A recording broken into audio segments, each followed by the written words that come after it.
Boa noite a todos. Me chamo Renata, para quem não me conhece, sou diretora executiva do Grupo Sonhe. É um prazer ter todos vocês aqui hoje conosco. A gente vai começar preterivelmente 19h31, porque em respeito a todos os que entraram realmente na hora, e aos poucos a gente vai admitindo as pessoas que vão chegando. Hoje o nosso tema é um dos cânceres mais incidentes que nós temos, é o mais incidente em mulheres, depois de câncer de pele, não, de uma maneira geral, e para falar para a gente sobre câncer de mama, os tipos e as opções de tratamento, a gente tem hoje conosco o Dr. Leonardo Silva.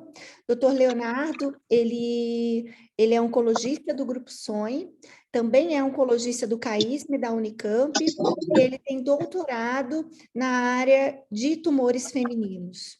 Doutor Leonardo, um prazer ter aqui você hoje conosco, e esse evento ele tem um apoio da Pfizer, no qual permitiu que a gente hoje estivesse aqui juntos fazendo essa confraternização e também discutindo um pouco a parte científica. Então, eu agradeço, em nome da Cris, que está aqui hoje também conosco, pelo apoio e por acreditar que a ciência ela é importante na divulgação para todos os profissionais multiprofissionais. Tá bom? Muito obrigada, doutor Leonardo, a palavra é toda sua. Obrigado, Renata. Boa noite a todos. Gostaria de agradecer a presença de todos vocês, terem aceitado o nosso chamado para esse evento hoje. Vocês não vão ver que eu tenho que ter presença para conseguir o certificado. Então, aí... É uma honra estar aqui com vocês hoje para a gente conversar um pouco sobre câncer de mama. A nossa ideia, a nossa proposta foi falar sobre quais são os tipos de câncer de mama, quais são as opções de tratamento, e ao longo da nossa apresentação, vocês vão entender um pouquinho mais sobre o porquê de a gente ter escolhido esse tema.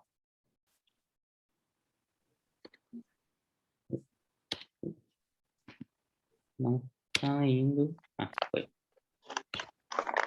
Bom, então, na nossa aula de hoje, a nossa agenda vai ser essa, a gente vai começar falando um pouco sobre a epidemiologia do câncer de mama, alguns tópicos sobre a anatomia da mama, para a gente entender um pouco sobre a ocorrência, onde que a gente consegue encontrar a maioria dos casos, quais são os fatores de risco para o câncer de mama, e aí nós vamos entrar na nossa primeira parte, né, do título da aula, que é a classificação do tratamento de mama, e a partir dessa classificação a gente vai detalhar um pouco sobre as opções de tratamento, seja um tratamento local, seja um tratamento sistêmico.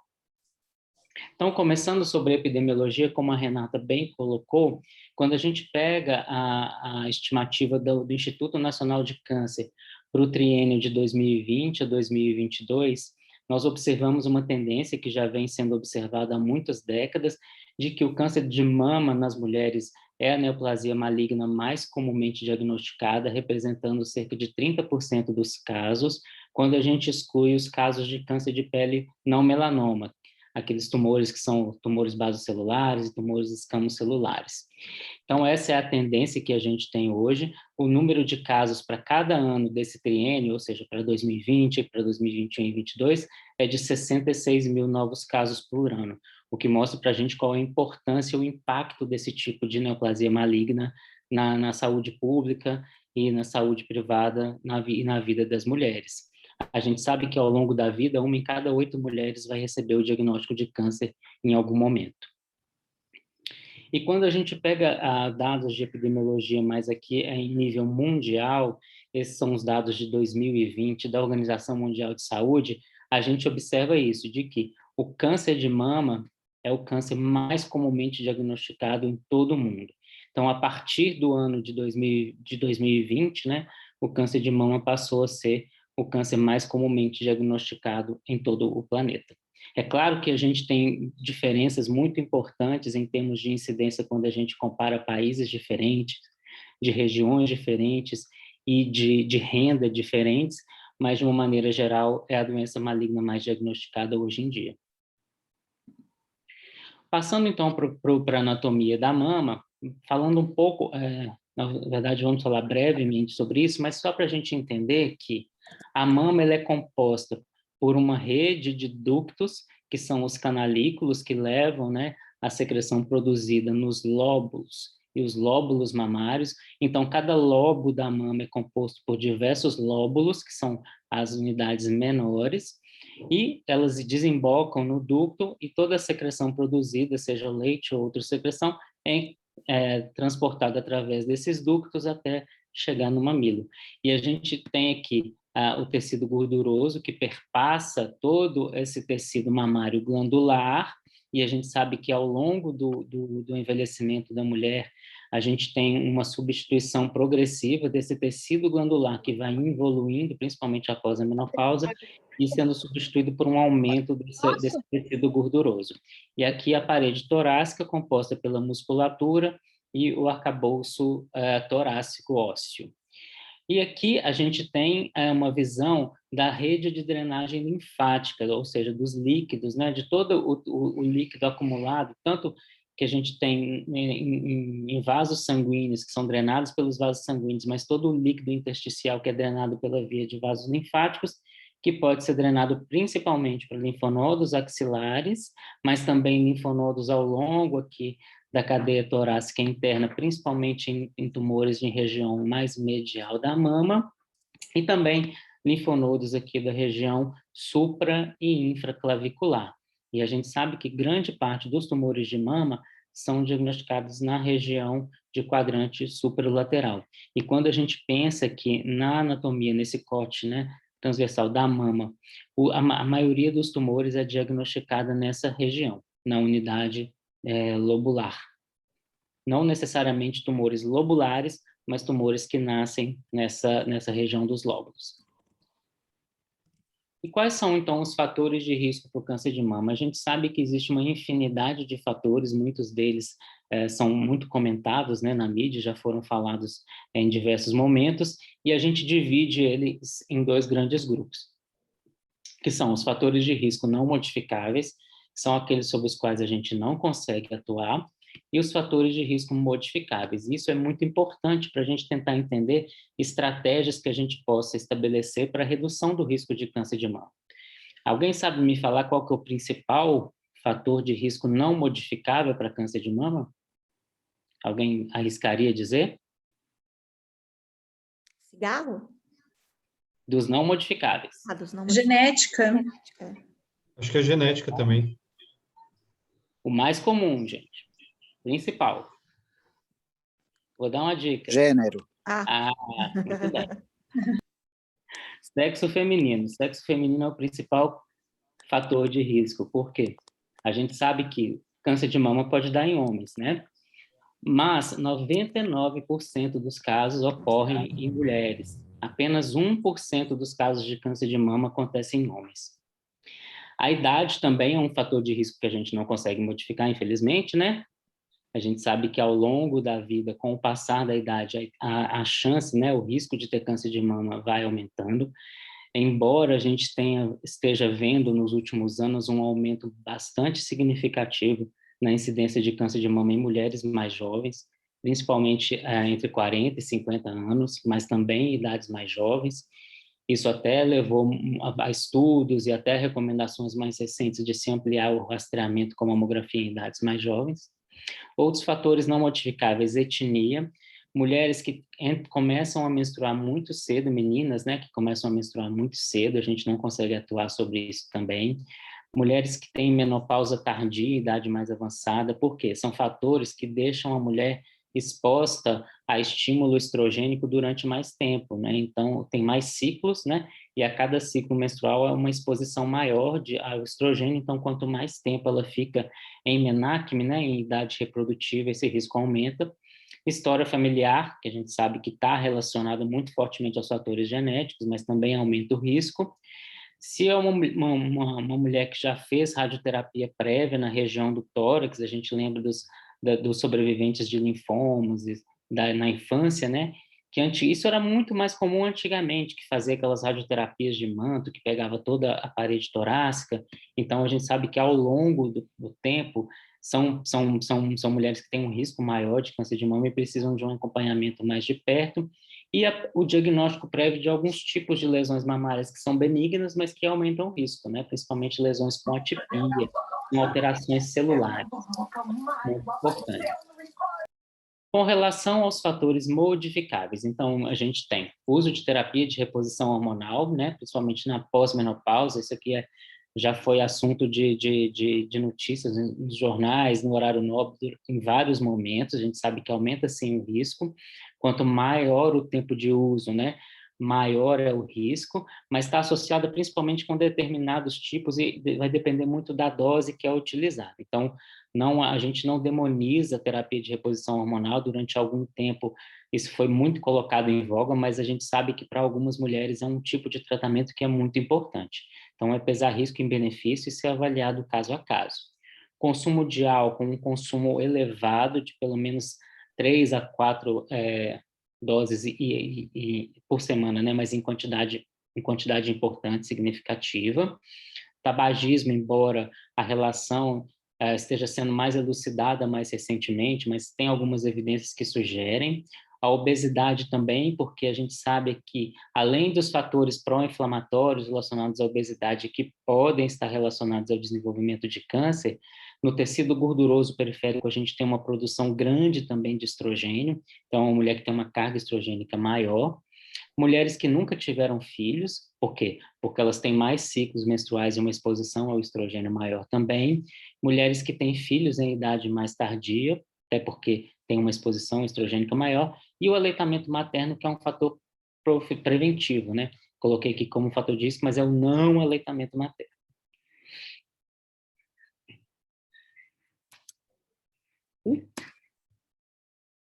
Ups. Não está passando. Foi. Bom, quando a gente falou sobre os fatores de risco anteriores, vocês citaram a questão da genética, né? Bom, na grande maioria das vezes, a gente não tem um componente hereditário no câncer de mama. Lembrando que o câncer é uma doença genética, né? Uma doença do gene, mas não necessariamente é uma doença hereditária, ou seja, que é transmitida. Então, apenas no caso do câncer de mama especificamente, 5 a 10% dos casos estão associados a mutações, alterações genéticas que são herdadas, ou seja, vêm de origem hereditária.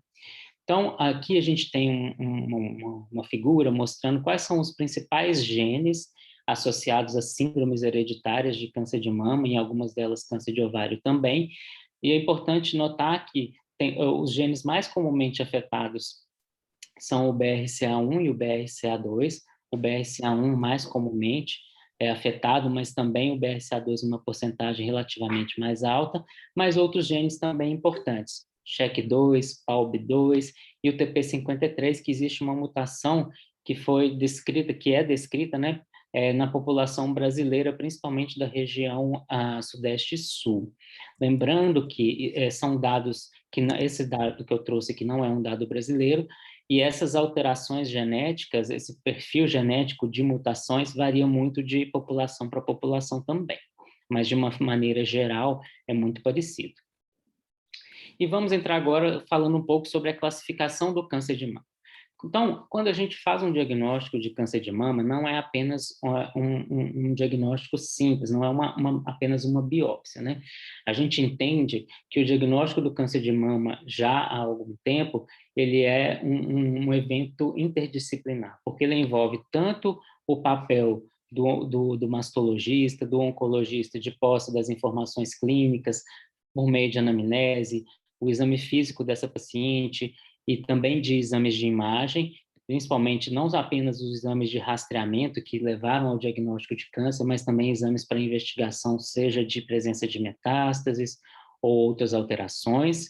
Então, a partir dessas informações clínicas, a gente parte também para uma análise histopatológica, que geralmente é feita por meio de uma biópsia por agulha grossa, em que são retirados vários fragmentos do tumor e enviados para avaliação histológica. E nessa avaliação histológica, hoje, esse painel que eu trouxe aqui são as informações básicas que a gente precisa ter numa amostra de core biopsy, né, de biópsia de agulha grossa, para a gente classificar o tumor e definir prognóstico e definir também estratégia de tratamento. Então, a gente precisa saber qual é o tipo histológico do tumor, a gente vai ver um pouquinho sobre isso depois, qual o grau de diferenciação desse tumor, se é um tumor bem diferenciado, que tem um prognóstico mais favorável, ou se é um tumor que é de alto grau, um tumor mais que tem um comportamento mais agressivo. E uma coisa que é fundamental no câncer de mama, que é a presença, a pesquisa dos biomarcadores, que talvez você já tenha ouvido falar, que são a expressão de receptores de estrogênio, receptores de progesterona, uma proteína que é que é um receptor de membrana que chama HER2, e o Ki67. Então, essa pesquisa ela é feita na imunohistoquímica, que é um exame que o diagnóstico de câncer de mama, ele faz também outros cortes e monta outras lâminas e faz a coloração de imunohistoquímica para antígenos contra essas proteínas. Então, a imunohistoquímica, ela verifica a presença da proteína na célula do tumor. Então, receptores hormonais, o HER2, né, e o Ki67. O Ki67 ele é interessante porque ele é um marcador de proliferação celular. Então, quanto mais alto o Ki67, ele é dado na forma de porcentagem, 10%, 5%, 20%, 30%, quanto mais alto o valor desse marcador, mais a gente entende que é um tumor que prolifera mais ativamente, e ele tem uma correlação muito importante com o grau. Então, tumores que são de grau mais alto, eles costumam ter um Ki67 mais elevado. Por um lado, são tumores que têm um comportamento mais agressivo, mas são tumores também que costumam ter uma resposta melhor com tratamento do tipo quimioterapia. E algo mais moderno que a gente já tem conhecimento e a gente já tem evidência de benefício, mas que na prática o acesso já é bem mais limitado, que é classificação molecular e análise genética desse tumor. Então, a gente vai ver um pouquinho sobre a questão do PAN50, do PAN50, PAN50, e sobre a classificação molecular do câncer de mama, mas a gente tem outros testes hoje que são validados para uso, por exemplo, o Oncotype, por exemplo, o MamaPrint, que são exames que a gente avalia a expressão de determinados genes naquele tumor e que vão nos ajudar principalmente naquele cenário em que a gente tem dúvida, a paciente já fez uma cirurgia, ela vem para avaliação de tratamento e você tem dúvida se essa paciente vai se beneficiar de quimioterapia ou não, são exames que podem nos ajudar nesse sentido. Então, hoje é mais complexo, mas a gente já tem uma experiência muito grande com isso, então faz parte da rotina a avaliação da análise histológica e das informações clínicas dos exames de imagem para a gente determinar qual vai ser a estratégia de tratamento.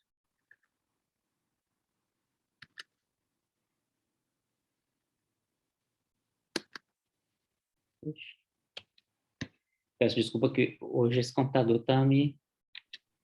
Léo, se você for no cantinho esquerdo, tem uma setinha embaixo que eu acho que fica mais fácil. É? Olhando para a tela, vê? Achei. Obrigado, Renata. Nada. Então, falando um pouco então sobre os subtipos histológicos que eu estava comentando com vocês, então a gente tem uma gama muito elevada, pelo menos 21 subtipos de câncer de mama. Aqui eu trouxe essa figura que tem vários subtipos, né? A gente tem 9 tipos de câncer de mama aqui. Todos eles são doença invasora, são tipos de câncer de mama, mas a gente percebe, olhando por essa foto, que eles têm uma característica muito diferente de uns para os outros, né? Então, isso faz muito sentido a gente pensar, olhando para essa figura, que não é uma doença única, né? Que são muitas doenças diferentes. E faz sentido também a gente pensar que são doenças que podem ter comportamento diferente, que exijam tratamentos diferentes, né? Então, é isso que hoje a gente entende e a gente está começando a elucidar ainda, né? A gente ainda tem muito para caminhar nesse sentido.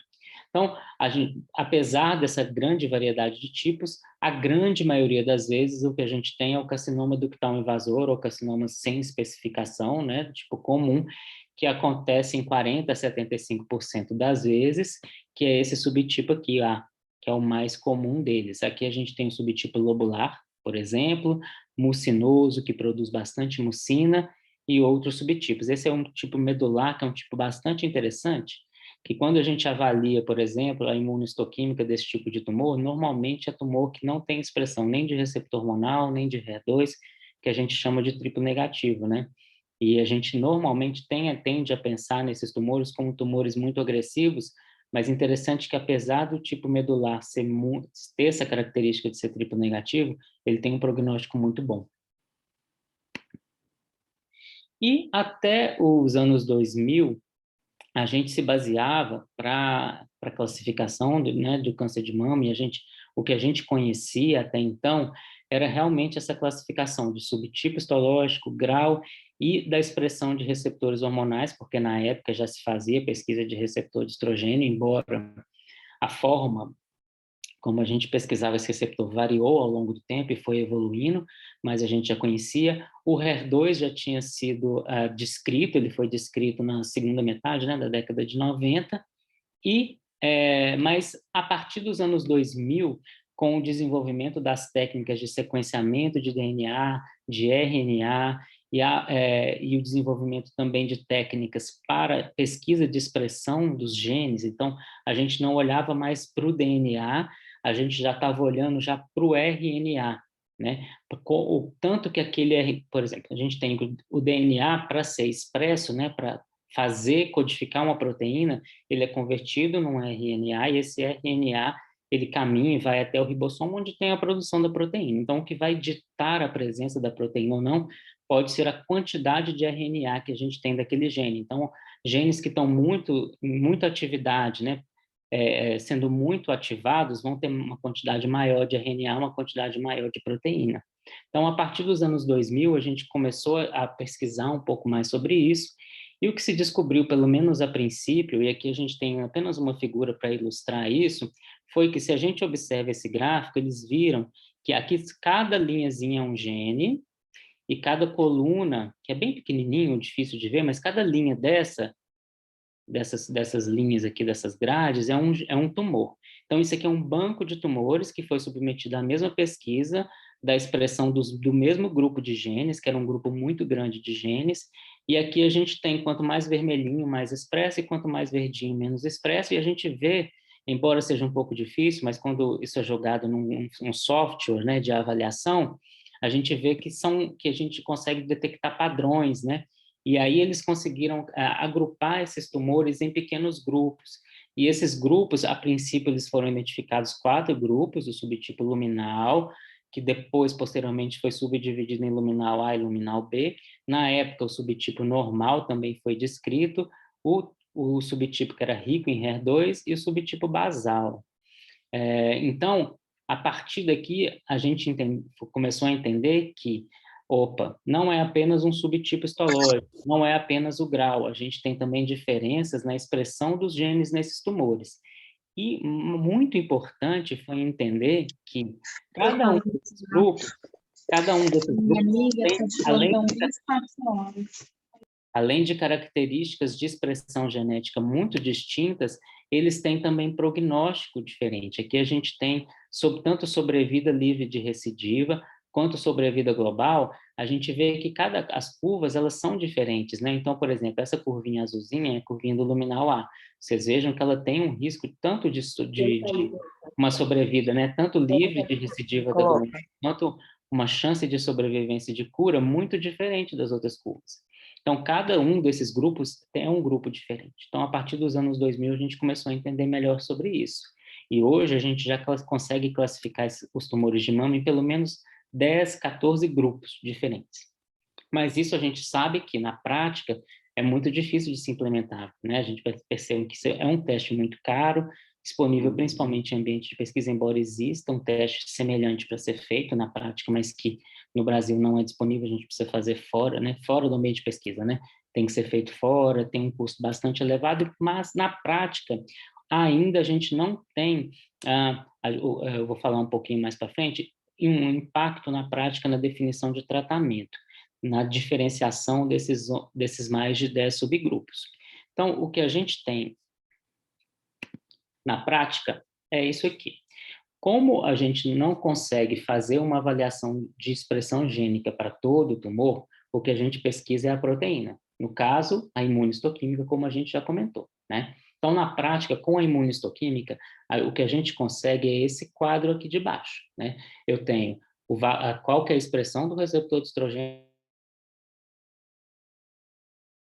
e com isso eu consigo diferenciar em 3 grupos, né, em 3 grandes grupos, e esses 3 grandes grupos é que vão me ajudar a definir qual vai ser o tratamento. Então, aqui nesse contínuo, a gente tem, numa ponta, os tumores luminais A, que tem um prognóstico muito bom. Eles têm expressão de receptor de progesterona e de receptor de estrogênio, geralmente é fortemente expresso, geralmente com uma porcentagem alta de expressão. Eles são HER2 negativos e normalmente o Ki67 é baixo. Então, são tumores que são de baixo índice de proliferação e de baixo grau normalmente, grau 1, no máximo grau 2. Os tumores luminais B, eles também têm expressão de receptores hormonais, mas eles podem não ter expressão de um dos dois, ou de progesterona, ou do receptor de estrogênio. Eles podem ou não ter expressão de HER2 e costumam ter um Ki67 mais alto, embora isso não seja uma regra, tá? São tumores que são muito mais heterogêneos do que o luminal A. Então, quando a gente pega um grande grupo de tumores luminais B, a gente consegue identificar diferenças muito importantes entre eles. O luminal A, o subgrupo luminal A, ele é um pouco mais homogêneo. No meio do caminho, a gente tem tumores ricos em HER2, que aqui eu coloco os tumores que não têm expressão de receptores hormonais, mas têm a proteína HER2 numa quantidade maior do que o normal, ou pode ter o gene do HER2 numa quantidade maior, tá? E na outra ponta, aqueles tumores que são chamados triplo negativos, né? Que não têm expressão nem de receptor de estrogênio, nem progesterona e nem de HER2. Então, são tumores que não têm dependência de vias endócrinas, né? E do lado de cá, no lado dos tumores luminais, são tumores que dependem mais da estimulação dos receptores dos hormônios femininos, né? Estrogênio e progesterona, principalmente estrogênio. Então, na prática clínica, o que a gente tem? Hoje, quando a gente vai definir um tratamento para um paciente com câncer de mama, e a gente tem em mãos o diagnóstico histológico, com o tipo histológico, com o grau histológico e a imunistoquímica, a gente consegue dividir em 3 grandes grupos que vão impactar na decisão terapêutica, que são os tumores luminais, que são positivos para receptor hormonal, né? E eles correspondem à grande maioria dos tumores, de 65% a 75% dos casos. O tumor HER2 positivo, e aqui eu coloco, ele pode ou não ter receptores hormonais e tem o HER2 positivo. Às vezes a gente tem a presença tanto de expressão de receptor hormonal como de HER2, e essas 2 vias a gente sabe que é uma via do receptor de estrogênio e uma via do HER2, elas se conversam dentro das células, então às vezes uma via ela estimula a outra, então muitas vezes a gente faz estratégias combinadas, né, de tratamento. E os tumores triplo negativos que não têm a presença de todos os receptores e representam 15%. O valor de 15% a 20% para HER2, esse também é um valor que varia na literatura de acordo com a população. No Brasil, costuma ser um pouco maior, pode chegar a 25% até 30% dos casos. E, por fim, a gente falar um pouco sobre estadiamento, né? Quando a gente tem um diagnóstico de uma doença neoplásica maligna, a gente faz um estadiamento para a gente determinar qual a extensão da doença. A partir do entendimento de qual a extensão da doença, a gente vai ter uma ideia de qual é o prognóstico desse tumor, de qual que é o risco de recidiva, qual que é o risco de que esse câncer leve à morte do paciente e qual que vai ser a minha estratégia em termos de tentar reduzir esse risco e aumentar as taxas de cura. Então, no caso do câncer de mama, o nosso estadiamento que a gente usa é o que a gente chama de TNN, né? Que é o que a gente usa na grande maioria dos tumores.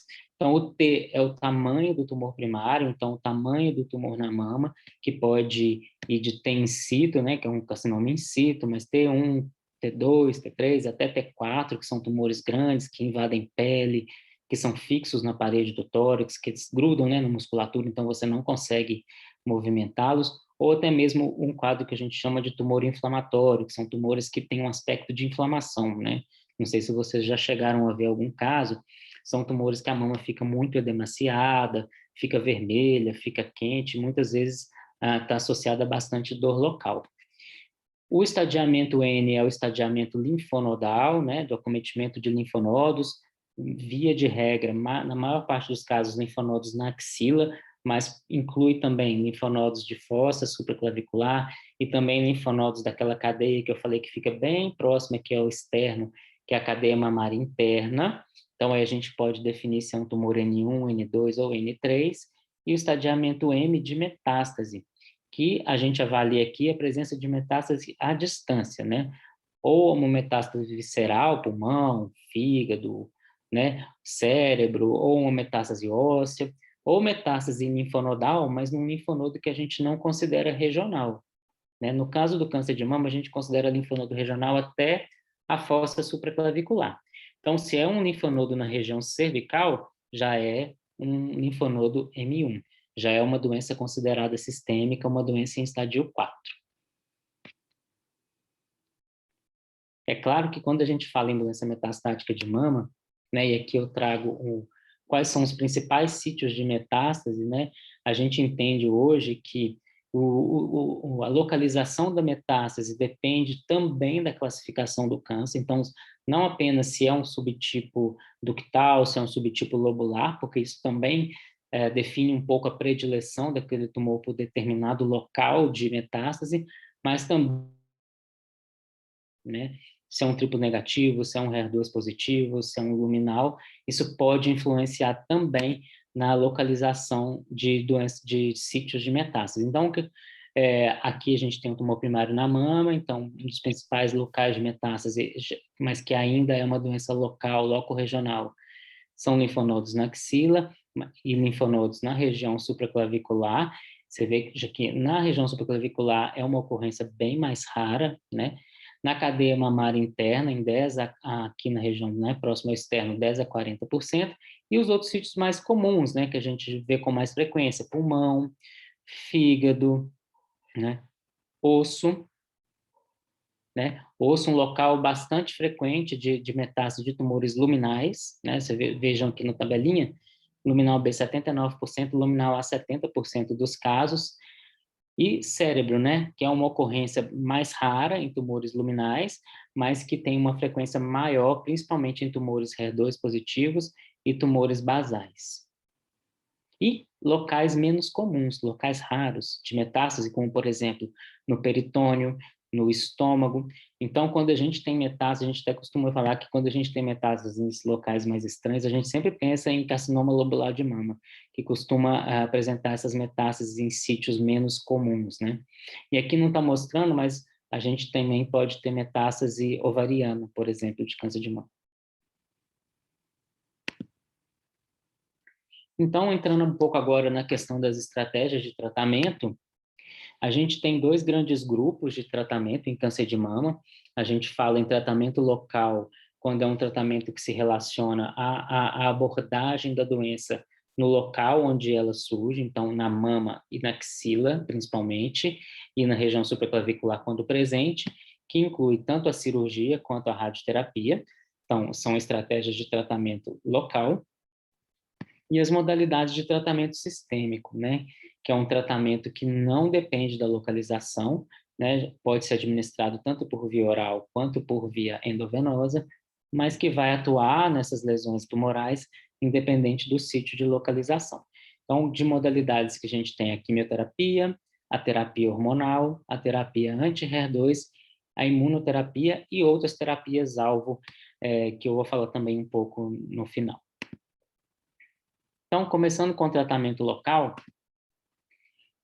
o histórico do tratamento cirúrgico no câncer de mama sofreu uma evolução bastante importante desde o final dos anos 1890, ali por volta de 1900, quando foi descrita a primeira vez a mastectomia radical pelo Halsted, que era uma cirurgia bastante agressiva e mutiladora, em que era retirada toda a mama, mas em conjunto com musculatura, elementos da parede torácica, e ao longo do tempo, e a gente vê pelas bolinhas aqui, a redução da extensão da ressecção tumoral, né? Na verdade, o que sempre se buscou foi tentar se manter a adequação oncológica do tratamento, porque a gente precisa oferecer um tratamento cirúrgico que seja oncologicamente seguro, que você consiga tratar essa doença e reduzir o risco ou evitar, se possível, uma recidiva na região da doença, na região, né, da mama na região dos linfonodos, mas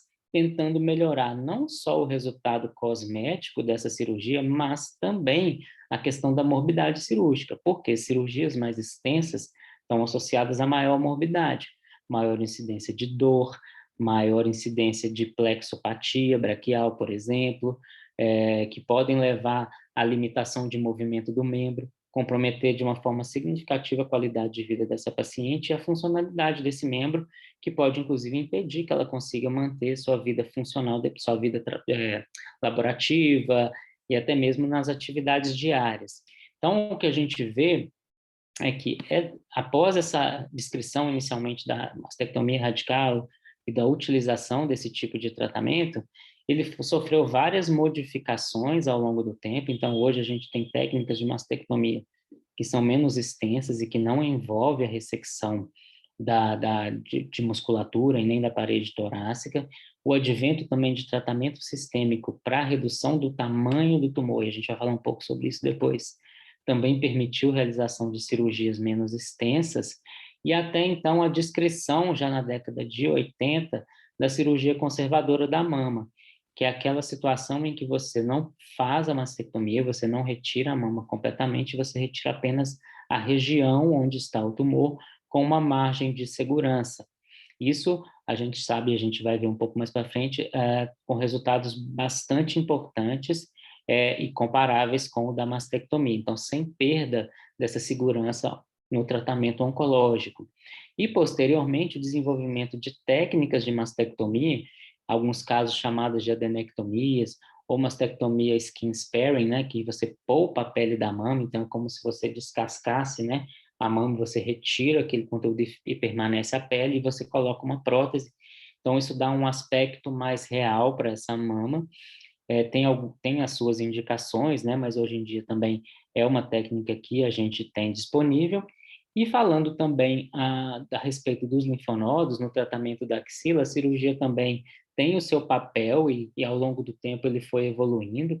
A princípio, quando se fazia a mastectomia radical, se retirava toda a gordura da região axilar para se retirar todos esses linfonodos, num processo que a gente chama de esvaziamento axilar, mas o desenvolvimento da pesquisa de linfonodo sentinela, que talvez você já tenha ouvido falar, em que você faz uma injeção de contraste de azul, né, patente na mama, ou você pode usar um radiotraçador, você identifica o linfonodo ou linfodenagem daquela região do tumor, e aí você vai, durante a cirurgia, você retira esse linfonodo marcado. O patologista, essa avaliação pode ser feita no momento da cirurgia, num exame de congelação, ou pode ser feita num segundo momento, mas o patologista vai olhar esse linfonodo e nos falar se esse linfonodo tem tumor ou não tem, e se esse linfonodo não tem tumor, a gente não precisa partir para um esvaziamento axilar. Então, isso foi uma revolução no tratamento cirúrgico também da mama, porque a gente sabe que o esvaziamento axilar é uma cirurgia mais extensa e está associada a mais morbidade, né? Seja risco de linfedema, que é aquele edema crônico de membro superior, que acomete até 20%, 30% das mulheres, mas é muito maior o risco quando se faz um esvaziamento axilar, mas também alterações associadas ao plexo braquial, que a paciente pode, né, a mulher pode ficar com o braço com parestesia, com dor, com dificuldade de movimentação. Então, e hoje, estudos também estão em andamento para a gente tentar, né, existe assim aquela ideia de se tentar abolir, né, até mesmo procedimentos cirúrgicos mais extensos, mesmo menos extensos, em pacientes com câncer de mama. Então, tem estudo, inclusive, em andamento, né, aqui em Campinas, sobre omissão até mesmo de linfonodo sentinela. Tem estudos para omissão de cirurgia na mama, seja fazendo crioterapia, seja terapia com laser. Então, o futuro ainda nos reserva aí algumas outras informações que podem modificar também esse histórico. Então, voltando, quando a gente fala em cirurgia, falando da mama, a gente tem as opções de mastectomia, cirurgias conservadoras, e aqui no caso da mastectomia a gente tem várias técnicas que podem incluir tanto a adenectomia, quando você faz a skin sparing, poupa a pele, ou você pode poupar o mamilo. Então, são técnicas hoje, inclusive de oncoplástica, então é toda uma especialização diferente para o cirurgião, que vai conseguir trazer um resultado cosmético bem mais adequado, mais satisfatório. E a questão dos linfonodos, que a gente tem a opção de fazer o linfonodo sentinela, que é a gente retirar esse 1, 2, 3 linfonodos que drenam aquela área do tumor, e se negativos a gente não precisa complementar a cirurgia, ou o esvaziamento axilar, que pode ser indicado em algumas situações, já, né, mesmo sem que se faça o linfonodo sentinela, mas no caso de linfonodo sentinela positivo, a depender da situação, a gente ainda precisa esvaziar essa axila, porque esse procedimento cirúrgico ele não tem um impacto apenas no estadiamento e nos dizer quanto de linfonodo tem, mas tem também um efeito terapêutico. Então, aqui só trazendo essa informação para vocês, quando a gente compara os resultados tanto em sobrevida livre de doença, quanto sobrevida livre de metástase à distância, quanto em sobrevida global, se a gente compara mastectomia, né, que é o quadradinho branco, com a realização de cirurgia conservadora, que é o triângulozinho preto, associada à radioterapia, a gente tem que os desfechos são muito semelhantes, né? Não são estatisticamente diferentes, né, estatisticamente falando. Então, a gente consegue dizer hoje que, embora até recentemente tenha alguns estudos sugerindo que fazer a cirurgia conservadora com radioterapia em algumas situações até seja melhor do que a mastectomia, mas, via de regra, são resultados muito semelhantes. Alguns pacientes, às vezes, ficam muito na dúvida, né? Mas será que não é melhor tirar tudo? Bom, o que as evidências nos mostram é que não. Se a gente tem uma cirurgia conservadora feita de forma adequada e essa paciente é submetida a um tratamento de radioterapia depois, o resultado final é muito semelhante. E, da mesma forma, quando a gente fala em cirurgia da axila, quando a gente compara, né, eu trouxe 4 estudos, né, pivotais, 4 estudos muito importantes, que compararam, né, fazer só o linfonodo sentinela, fazer esvaziamento axilar, a gente vê que, tanto em termos de sobrevida global, quanto em termos de sobrevida livre de recidiva da doença em 5 anos, os resultados são muito semelhantes, nos mostrando que a cirurgia menos extensa da axila também é bastante segura.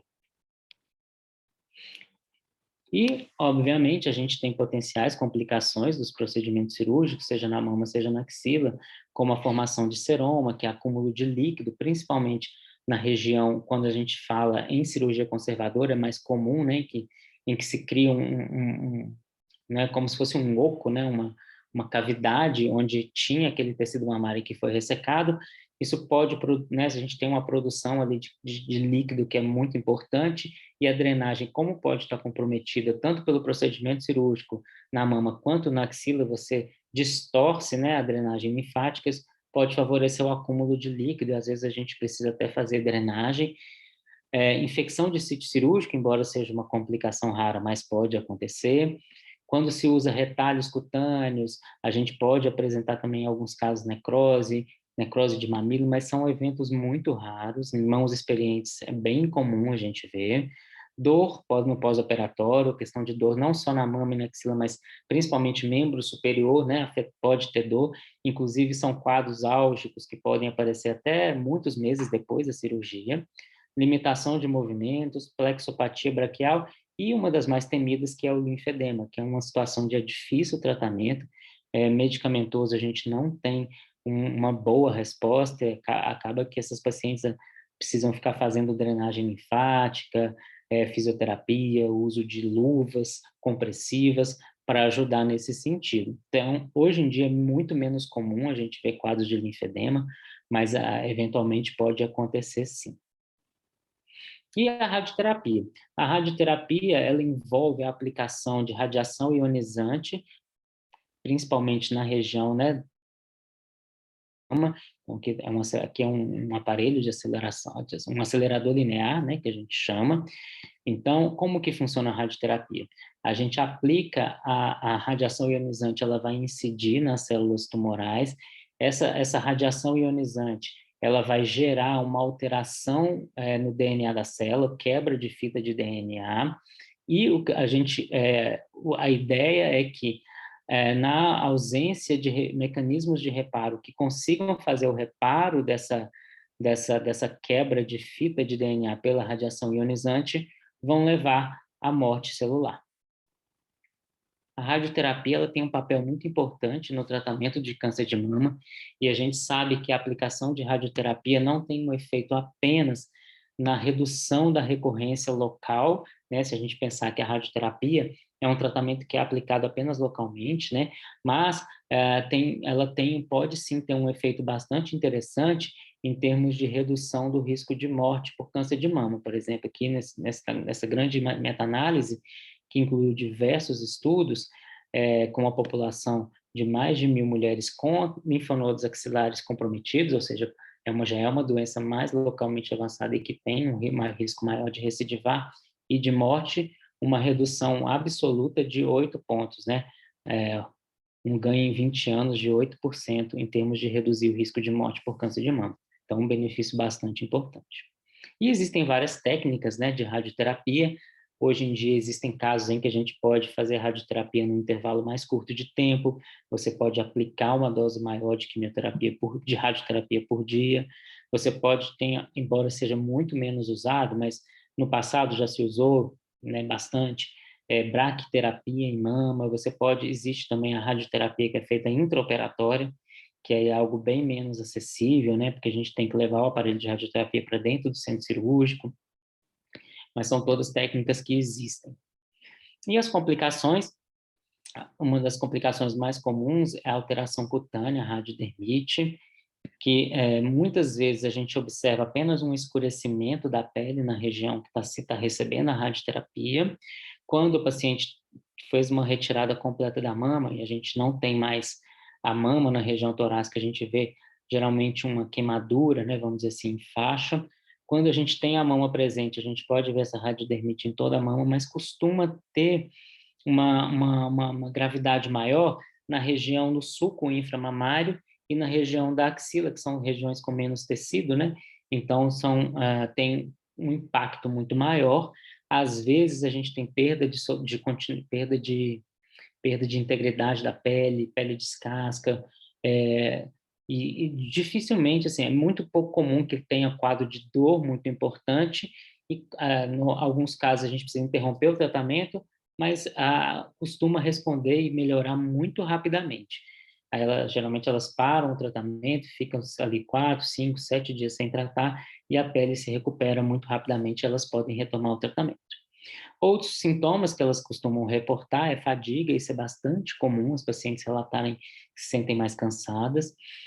Fibrose da pele, então, em alguns casos, a paciente relata que sente que a mama ficou um pouco mais dura, às vezes até aquela fibrose, aquela cicatriz que a gente palpa abaixo da cicatriz cirúrgica, ela pode ficar um pouco mais dura, endurecida, fibrótica. Pode ser que ao longo do tempo ela vá amolecendo, mas às vezes não volta mesmo ao normal. A radioterapia também aumenta o risco de linfedema e também está associada à plexopatia braquial em alguns casos. E esses eventos que eu citei, que ao final são muito raros hoje em dia, que a gente hoje tem aparelhos mais modernos de radioterapia, técnicas para se evitar que o raio, né, incida, né, no coração, quando é a mama esquerda, ou no pulmão. Então, são eventos menos comuns, embora se a gente faz uma tomografia das pacientes, logo depois da radioterapia, ou até mesmo durante, é muito comum a gente encontrar achados na tomografia, as pacientes assintomáticas, mas elas têm mesmo alguns achados que são indicativos de pneumonite induzida por rádio. E entrando agora em tratamento sistêmico, a primeira coisa que eu queria falar para vocês é que a gente tem diferentes cenários, diferentes momentos em que a gente pode administrar o tratamento sistêmico. A gente entende que o câncer de mama ele é uma doença sistêmica, né? Existe uma tendência, isso é variável um pouco de acordo com o subtipo do tumor, né? Com a classificação do tumor, mas de disseminação de células para a corrente sanguínea, às vezes muito precocemente, né? No desenvolvimento da doença. Então, isso a gente vê com mais frequência em tumores triplo negativos, tumores HER2 positivos. Então, se a gente faz pesquisa de célula tumoral na circulação, nesses tipos de tumor a gente encontra isso de uma forma mais precoce, e é um marcador de risco, né, e vem sendo estudado como até um marcador para diagnóstico precoce de recidiva de câncer, o achado dessas células tumorais circulantes. Então, a gente tem 3 momentos em que a gente pode, e é por isso que o tratamento sistêmico é tão importante no câncer de mama, né? Então, não adianta só eu fazer, em alguns casos, é claro, naqueles de muito baixo risco, hoje em dia até se fala que talvez a cirurgia, eventualmente a radioterapia, e o paciente pode não precisar de nenhum tratamento adicional, mas na grande maioria das vezes precisa, porque é uma doença sistêmica, essas células elas estão na corrente sanguínea e só a cirurgia e radioterapia não vão conseguir eliminar. Então, a gente tem 3 momentos principais. O tratamento que a gente chama de neoadjuvante. O tratamento neoadjuvante é aquele tratamento que é aplicado antes do tratamento local, seja cirúrgico, seja radioterapia. Dificilmente a gente faz radioterapia sem cirurgia, né? A radioterapia ela não substitui a cirurgia no câncer de mama. Então, que é uma doença inoperável, em que a gente não tem uma perspectiva de possibilidade cirúrgica, e aquele tumor está trazendo alguma complicação local, seja uma ulceração, com dor, com infecções recorrentes, ou até mesmo, principalmente, em caso de sangramento, porque às vezes o tumor está sangrando, e a gente não tem tempo hábil para a quimioterapia fazer efeito na redução do volume do tumor e na cicatrização dessa lesão que está sangrando. Então, a gente pode lançar a mão da radioterapia para controle. Então, geralmente, são apenas nesses casos em que a gente lança a mão de rádio antes da cirurgia, normalmente a gente não faz. Então, o tratamento neoadjuvante é aquele administrado antes da cirurgia. O tratamento adjuvante é um tratamento que é feito após o tratamento local, né, após o tratamento cirúrgico, pode ser antes da radioterapia, depois da radioterapia, e aqui a gente ainda está num cenário de doença curativa, né, que tem intenção curativa, embora a gente tenha hoje, felizmente, opções de tratamento que prolongam tanto a vida das pacientes que a gente começa a falar em cura, né, ainda, entre aspas, no câncer de mama, né, avançado, metastático, e o tratamento paliativo, entendendo que tratamento paliativo não é um tratamento que signifique terminalidade da doença, mas é um tratamento que a gente não vislumbra um cenário curativo. Então, as estratégias de tratamento sistêmico são a quimioterapia, como nós comentamos, terapia hormonal e as diferentes terapias-alvo. Essas 3 estratégias de tratamento, elas podem ser administradas nesses 3 momentos, e aqui eu estou falando de tratamentos que a gente tem aprovados, que já são estudados, estabelecidos, estão aprovados e que a gente já usa na prática clínica, tá? Entendendo que a imunoterapia, aqui colocada apenas no contexto paliativo, hoje já a gente tem vários estudos já, inclusive no cenário neoadjuvante e cenário adjuvante em andamento, mas por enquanto na prática o que a gente tem é a imunoterapia no cenário paliativo. Então vamos falar um pouquinho sobre cada um deles. No tratamento neoadjuvante, então, quando que a gente pensa em tratamento antes da cirurgia? Quando que eu penso em fazer quimioterapia, por exemplo, antes de operar esse tumor? Quando eu preciso reduzir o volume do tumor, ou seja, um tumor muito grande, e aí o cirurgião avalia e fala, não consigo operar esse tumor agora. Então, a gente pode fazer a quimioterapia antes da cirurgia, as taxas de resposta vão variar de acordo com o subtipo, mas, de uma maneira geral, costuma responder muito bem. E a gente obtém umas respostas bastante boas, que inclusive permitem cirurgias, não apenas cirurgia mastectomia, mas, por exemplo, aquele caso em que o cirurgião avalia e fala, se eu operar agora, a gente vai ter que tirar a mama toda. Então, a gente pode fazer a quimioterapia, reduzir o tamanho do tumor e permitir uma cirurgia conservadora posteriormente. Tá? Eventualmente, até mesmo axila, aquela paciente que tem uma axila positiva, que se ela for para uma cirurgia, inicialmente vai precisar fazer um esvaziamento axilar, porque ela tem um linfonodo clinicamente positivo, se a gente vai... Claro que existem nuances, mas, né, falando de maneira geral, mas se ela vai para uma quimioterapia antes da cirurgia e esse linfonodo some, você pode fazer um sentinela, se ele vier negativo, ela não precisa de esvaziamento. Como o tumor está localizado ali na mama, você está vendo, você consegue palpar, você consegue sentir. Ao longo do tratamento, a gente observa se tem uma redução da doença com o tratamento, então isso é um indicativo se esse tumor é sensível ou não, diferente do cenário adjuvante, por exemplo, em que você já retirou o tumor, né? Aqui no cenário adjuvante, a gente vai tratar a doença micrometastática. É uma doença que nenhum exame de imagem vai te mostrar e não existe nenhum teste que vai mostrar para a gente se tem ou não. Então, a gente faz porque a gente entende que o risco disso existir, dessa presença de doença micrometastática, seja no fígado, no pulmão, no osso, em algum local, o risco disso existir é alto a ponto de justificar eu ter que fazer uma quimioterapia ou algum outro tratamento após a cirurgia para redução desse risco. Além disso, em algumas situações, fazer o tratamento antes da cirurgia tem uma informação que a gente chama de prognóstica, ou seja, vai nos ajudar a definir qual é o risco dessa doença recidivar ou não.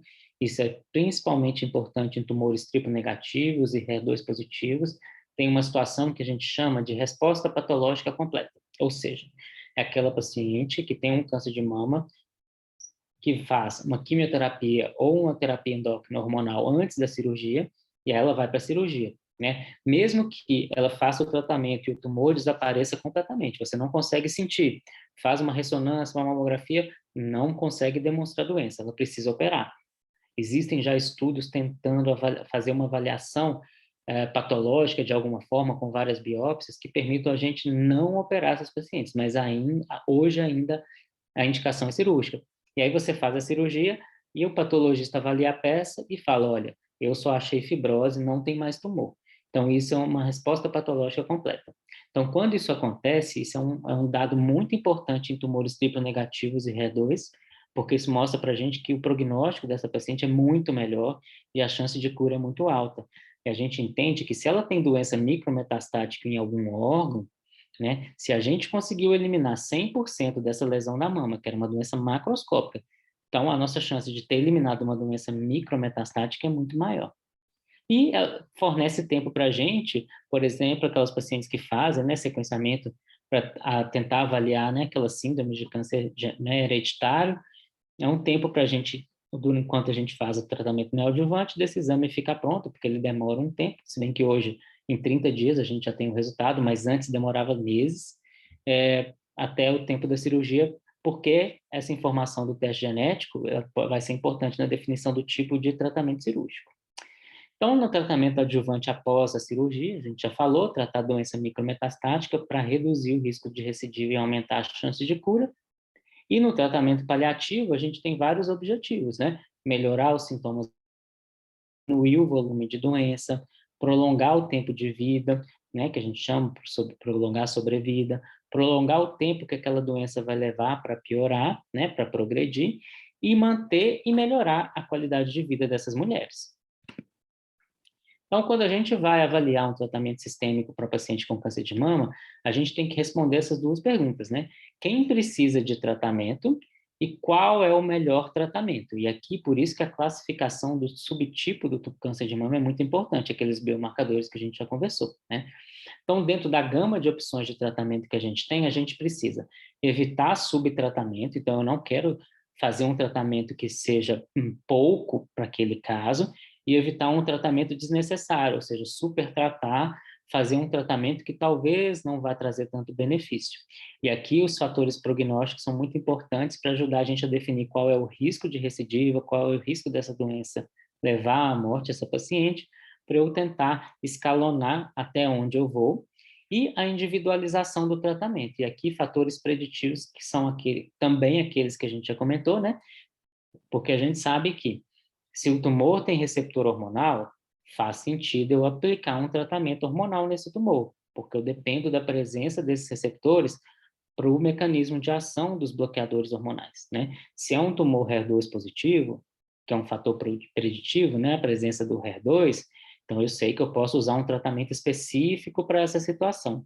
Então, são essas questões que são bastante importantes e que a gente sempre leva em consideração. Então, por que a gente tenta individualizar o tratamento? Por quê? Aqui a gente tem todos os pacientes com o mesmo diagnóstico, então todos têm mesmo, vamos supor, câncer de mama, né? Então, vai ter tratamento, que algumas dessas pessoas, né, então as vermelhinhas, por exemplo, para elas, aquele tratamento que eu estou aplicando, se eu pegar o mesmo tratamento e aplicar, ele não vai ter benefício e vai trazer efeitos colaterais, toxicidade. Um outro grupo dessas pessoas com o mesmo diagnóstico vai ter benefício e vai ter efeitos colaterais. Já um outro grupo vai ter benefício e vai ter pouca ou nenhuma toxicidade para esse tratamento especificamente. E vai ter um outro grupo que não vai ter benefício, não vai ter toxicidade, não vai apresentar nada. Então, o que a gente quer é isso aqui. Eu quero trazer o benefício para o paciente, de preferência sem toxicidade, ou se tiver toxicidade, com o mínimo de toxicidade necessário. Então, começando um pouco a falar sobre a quimioterapia. A quimioterapia, a história começou já lá na Segunda Guerra Mundial, foi uma observação incidental de que soldados que tinham sido expostos a gás mostarda, eles tinham uma redução significativa em células sanguíneas da linhagem branca, e isso levou ao estudo, né, desse tipo de, não do gás mostarda, mas de um correlato do gás mostarda que é menos tóxico, para tratamento de pessoas com leucemias, né? E observou-se uma resposta muito importante. E, a partir de então, diversos medicamentos, né, foram desenvolvidos ao longo do tempo para tratamento de neoplasias malignas, com base nesse efeito que os quimioterápicos têm, que é um efeito citotóxico, ou seja, de levar à morte da célula tumoral. Esse efeito citotóxico, ele pode ou não ser dependente do ciclo celular, que é aquele ciclo de vida da célula em que ela pode, às vezes, estar num estado em que ela está quiescente, ela não está se dividindo, mas em determinado momento ela pode se dividir. Então, esse é o efeito principal da quimioterapia, um efeito citotóxico. Qual é o problema? O problema é que a quimioterapia, ela não é um tratamento, vamos dizer assim, direcionado, né? Então, o medicamento, ele afeta as células tumorais, mas ele também afeta as células normais. A quimioterapia, ela não consegue diferenciar entre a célula tumoral e a célula normal, que ele não precisaria e não deveria atacar.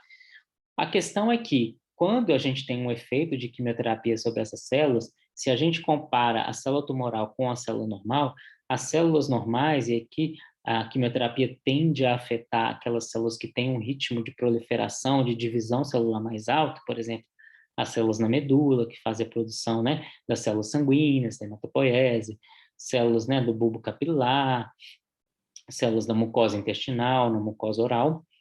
Essas células normais que são atacadas pela quimioterapia, elas conseguem se recuperar melhor e se recuperar mais rápido quando se compara com as células tumorais. Então, esse é o racional para o uso da quimioterapia, apesar de não ser um tratamento que seja inteligente no sentido de somente atacar aquela célula tumoral. Então, nós temos diversas classes de quimioterápicos que podem ser usados não apenas em câncer de mama, né, mas em diversas outras neoplasias malignas. Então, por exemplo, antimetabólicos que a gente utiliza muito em câncer de mama, a gencitabina, a capecitabina, o metotrexato. Os agentes alquilantes, como a ciclofosfamida e fosfamida, né, mas também cisplatina, carboplatina e oxaliplatina. Aqui um grupo muito importante dos inibidores de topoisomerase, que inclui a doxorubicina, a epirubicina, o etoposide. Um outro grupo muito importante dos inibidores de fuso mitótico, né, do Taxol, lá, o paclitaxel, o docetaxel, a vincristina, a vimblastina e a eribulina. E outros, né? Tem alguns medicamentos quimioterápicos que não se enquadram nesses grupos e são agrupados num grupo ou outros que têm diversos mecanismos de ação, como bleomicina, bortezomib e actinomicina D. Não era o nosso objetivo, então, trazer muito detalhe de todos esses grupos de quimioterapia e também dos diferentes esquemas. A gente tem uma infinidade de agentes, de esquemas e de métodos de administração dessas drogas. A gente pode administrar a quimioterapia, seja a cada 3 semanas, seja semanal. A gente pode residência em que a gente encurta o intervalo entre as aplicações, e para isso a gente precisa usar fator de estimulador de colônia. Por quê? Porque nesse período de 14 dias, muitas vezes não dá tempo para a medula recuperar a contagem de neutrófilos, né, de células brancas de defesa, então a gente precisa dar um estímulo para que isso aconteça de forma mais rápida e permita a aplicação de quimioterapia num tempo mais curto. O racional para isso é que eu não dou tempo das células resistentes se proliferarem de forma significativa, então eu diminuo a quantidade de célula resistente, e eu posso administrar numa forma que a gente chama de metronômica, em que é uma administração de quimioterapia numa dose bem menor, mas é administrada de forma contínua, então não é em ciclos, né? Eu não paro, interrompo, eu não dou descanso. O paciente vai fazer o uso do quimioterápico diariamente. A gente tem mama a gente pode utilizar tanto a ciclofosfamida oral quanto a capecitabina também no formato metronômico. E só para a gente entender um pouco qual foi o impacto da quimioterapia no tratamento do câncer de mama, eu trouxe esses dados de quimioterapia adjuvante, que a princípio era o que a gente, no início, né, da quimioterapia, a gente fazia o tratamento após a cirurgia. A gente ainda não tinha ainda, lá no começo, aquela ideia de fazer um tratamento neoadjuvante. Então, após os resultados muito bons observados no tratamento adjuvante, que se avaliou fazer o tratamento na neoadjuvância, e hoje a gente sabe que fazer a quimioterapia tanto antes quanto depois, o benefício é muito semelhante, embora naqueles casos, como nós já comentamos, né, triplo negativo e HER2 positivo, a gente tenha a vantagem de fazer antes, porque a gente tem aquele dado do prognóstico, né, se sumiu completamente, se não sumiu completamente. Hoje, além disso nos mostrar um sinal da chance de cura, do prognóstico a longo prazo, isso nos ajuda também a definir tratamento após a cirurgia. Então, se é uma paciente com tumor HER2 positivo, que não tem resposta completa patológica na biópsia, a gente vai fazer um tratamento específico depois, que é o TDM1 adjuvante. No caso do tipo negativo, uma capecitabina. Então, fazer a quimio antes tem tido um outro sentido nesse tipo de doença. Mas, voltando ao tratamento adjuvante, a princípio, se a gente pensa na primeira geração de quimioterapia adjuvante, que era fazer CMF, esses esquemas vocês já devem ter ouvido falar, né? Já devem ter visto, tem alguma experiência com esses esquemas. Então, o CMF, que era lá o primeiro esquema de poliquimioterapia que a gente fazia, vezes 6 ciclos ou a C4 ciclos, a gente tinha uma redução de 35% no risco de morte por câncer de mama, quando a gente comparava não fazer quimioterapia. Então, um benefício bastante importante, né? Quando a gente passa para os esquemas de segunda geração, e aqui a gente utiliza, além da antraciclina, né, a doxorubicina ou epirubicina, a gente já utiliza tanto o fluoracil quanto o taxano, né?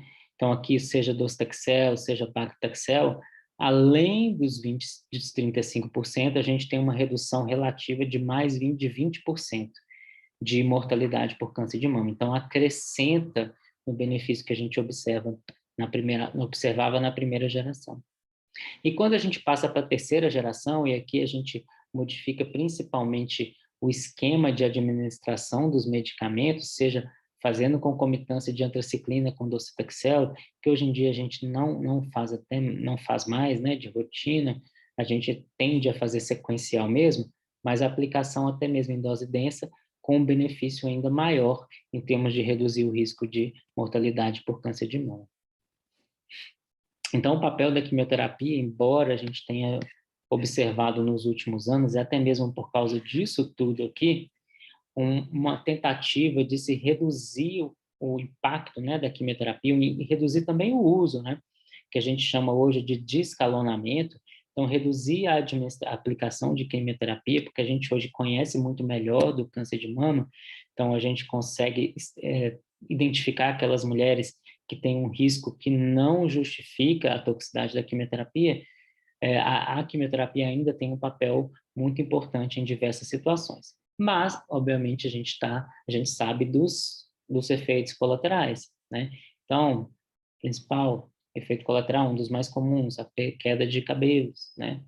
Alterações cognitivas, no que nos Estados Unidos eles chamam de chemobrain, são alterações cognitivas que as pacientes podem apresentar, que podem surgir tanto no curto prazo, mas tem uma tendência a surgir alguns meses depois, ou até mesmo anos depois da quimioterapia.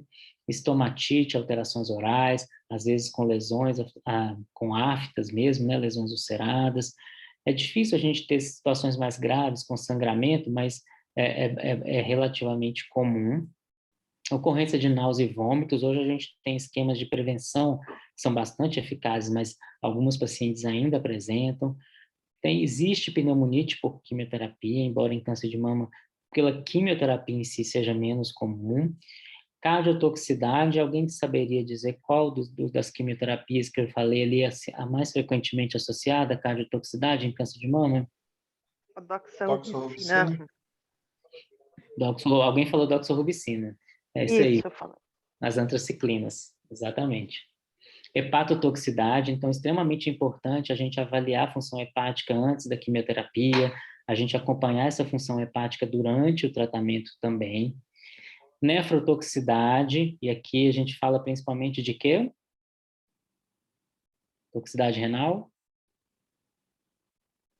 A cisplatina. Platina, exatamente. Principalmente cisplatina, né? A carboplatina pode ser nefrotóxica, mas bem menos comum, tá? E oxaliplatina muito, muito pouco. Diarreia, cistite, existe um quadro que, assim, particularmente eu nunca vi, mas que pode, porque hoje mesmo, porque a gente faz um tratamento preventivo, alguém sabe dizer cistite hemorrágica, o que que pode dar cistite hemorrágica?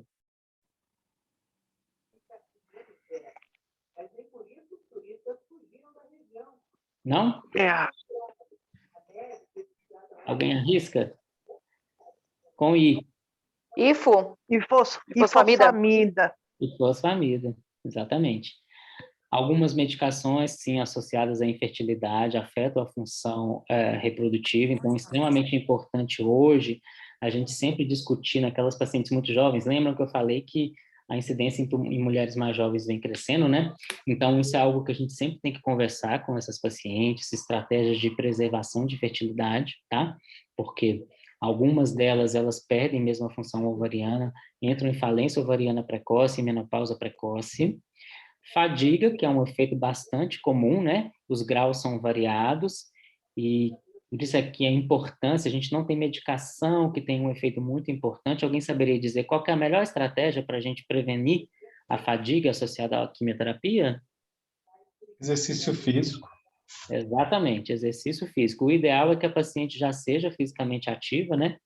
Muitas delas não são, mas é importante, eu sempre reforço com elas para tentar se manter o mais ativos possível. Mielotoxicidade, nós já falamos, né? Não apenas redução de células imunes, mas também anemia e plaquetopenia. Reações no local de aplicação, inclusive riscos, né, associados a extravasamento de quimioterápico. Alterações cutâneas, e aí que podem assumir diversas formas. Tem uma extremamente importante, que é o rash, que está associado a alguns quimioterápicos, mas principalmente a terapias-alvo. Mas tem uma que chama síndrome mão-pé. Alguém saberia dizer qual é o quimioterápico que costuma dar com mais frequência? Capecitabina? Isso, capecitabina, Xeloda. E a neurotoxicidade? Aqui a gente fala principalmente de quê? Oxaliplatina. Oxaliplatina? Oxaliplatina e O paclitaxel também dá. sim, paclitaxel. Então, isso é bastante comum, neurotoxicidade periférica, principalmente, né?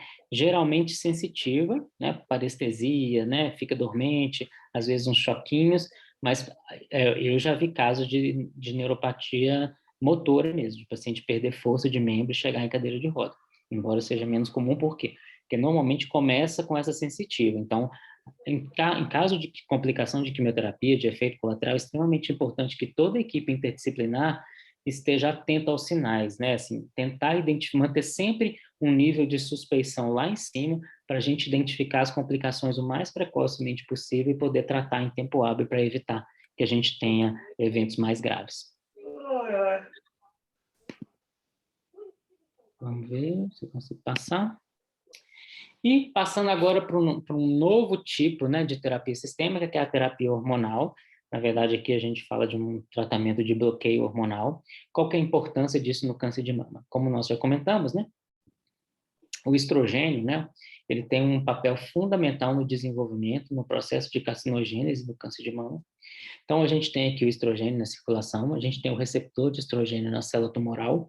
Algumas células tumorais não vão ter essa expressão. Hoje, a gente considera positiva a expressão de receptor de estrogênio se tiver pelo menos 1% das células coradas, né? Ou seja, 1% das células têm esses receptores. Eles ficam no citoplasma da célula, então o estrogênio ele entra na célula e ele se liga ao receptor.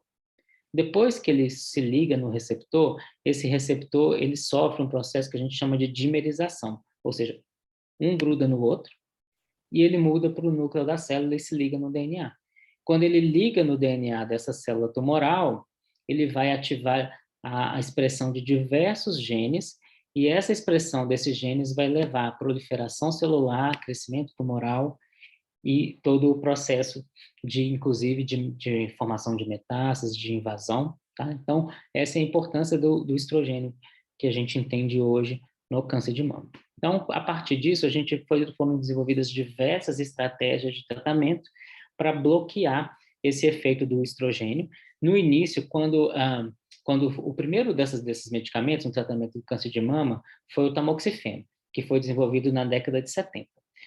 Foi a primeira terapia-alvo, ou seja, a terapia desenvolvida e que tinha um alvo específico de ação, embora na época que o tamoxifeno foi desenvolvido não se sabia, já se conhecia o receptor de estrogênio, mas não se sabia que para o tamoxifeno atuar precisava ter o receptor de estrogênio, né? Então, durante muito tempo ele era usado. Teve um diagnóstico de câncer de mama, usa o tamoxifeno, não se fazia pesquisa do receptor de estrogênio, mas na década de 80 se entendeu que para o tamoxifeno ter ação, porque eles observavam que alguns tumores respondiam e outros não, então eles viram que se o tumor não tinha o receptor de estrogênio, não respondia. Então, mas, apesar disso, o tamoxifeno foi o primeiro tratamento alvo no tratamento do câncer. Então, o tamoxifeno, ele tem uma ação na interferência da ligação do estrogênio com o receptor e na ação dele dentro do núcleo, lá no DNA. Tá? Então, o tamoxifeno, ele tem ele faz uma inibição dessa ligação do estrogênio competitiva. Então, ele vai lá, liga no receptor e não deixa o estrogênio ligar e estimular a célula a proliferar. Então, tem um efeito anti-estrogênico. Uma outra estratégia que a gente tem é reduzir a produção de estrogênio no organismo. Isso pode ser feito de duas formas, seja com os inibidores de aromatase, que são medicamentos que bloqueiam uma enzima que chama aromatase, que é responsável pela produção de estrogênio, né? Estradiol.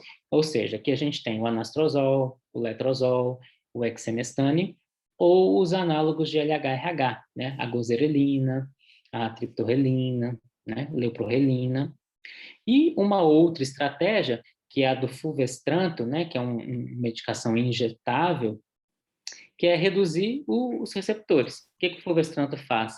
Ele entra na célula, ele induz aquela célula a destruir os receptores de estrogênio. Então, diminui o volume, né, o nível dos receptores de estrogênio, o estradiol, o estrogênio não tem onde se ligar. Então, diminui o efeito. Hoje a gente já tem o desenvolvimento de medicamentos, né, que têm um efeito semelhante ao do fulvestranto e que são administrados por via oral. Porque a gente sabe que, vocês sabem, né, quem tem experiência já de aplicação de fulvestranto e de pacientes, né, que já fazem uso, ele pode ser extremamente desagradável, desconfortável, vamos dizer assim, a aplicação. E tem que ser administrado uma vez ao mês. Então, aqui é uma linha do tempo no desenvolvimento da terapia hormonal no câncer de mama. Então, a gente começou lá nos anos 1890 com a oforectomia, então era feita a retirada dos ovários, embora na época não se conhecia o receptor de estrogênio, não se entendia o porquê, mas foi observado que fazer oforectomia nas pacientes diminuía, né, realmente os tumores, então, ou seja, se tirava a fonte de estrogênio, né?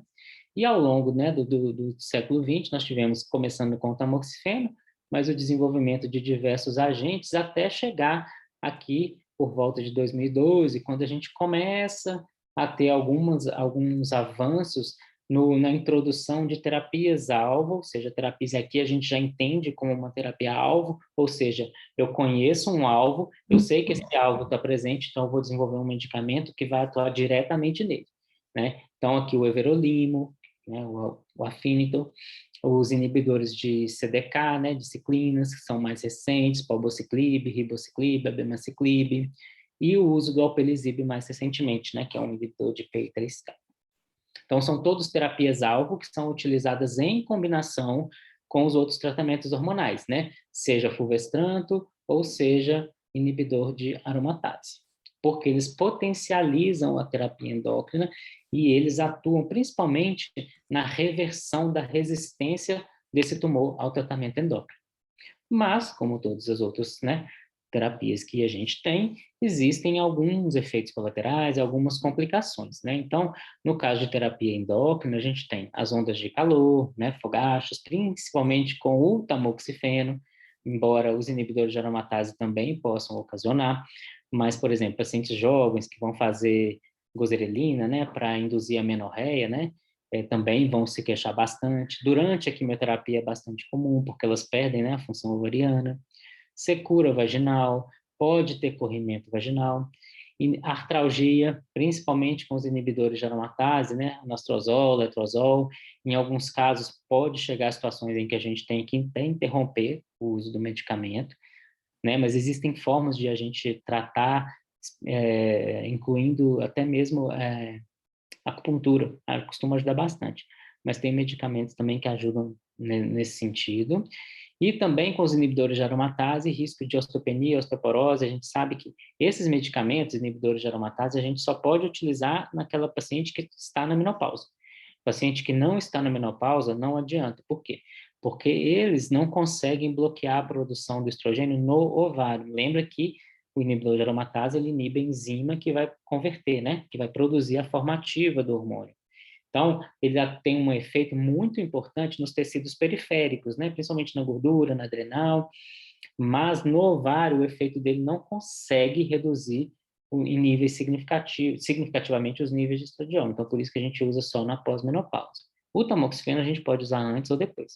O fulvestrante também na pós-menopausa. E eventos tromboembólicos, câncer de endométrio e catarata, que são efeitos que estão associados principalmente ao uso de tamoxifeno, uso crônico, e são raros, tá? A ocorrência de, por exemplo, eu já vi evento tromboembólico, já vi câncer de endométrio e já vi catarata, mas assim, catarata eu vi uma vez, câncer de endométrio eu também vi 2 casos até hoje. Normalmente, quando a gente tem casos de câncer de endométrio induzido por tamoxifeno, por quê? No útero, o tamoxifeno, ele tem um efeito pró-estrogênico no endométrio, ao contrário do efeito dele na mama, né? Então, o tamoxifeno ele tem efeitos diferentes dependendo do tecido. Então, no osso, ele tem um efeito protetor da perda óssea, então ele não está associado à perda óssea, osteoporose, mas no útero ele tem um efeito estimulante. Então, é bem comum o paciente que usa tamoxifeno muito tempo e faz um ultrassom transvaginal que vê que o endométrio dela está mais gordinho, né, do que deveria estar, às vezes com alguns cistos. Então, normalmente, quando tem o desenvolvimento de câncer de endométrio, que é um evento raro, a paciente vai ter um sangramento que é muito rapidamente identificado, né? E aí você investiga e diagnostica. Normalmente são tumores de baixo grau, tumores que não trazem complicações, mas que demandam tratamento, né? Mas geralmente o tratamento cirúrgico é suficiente.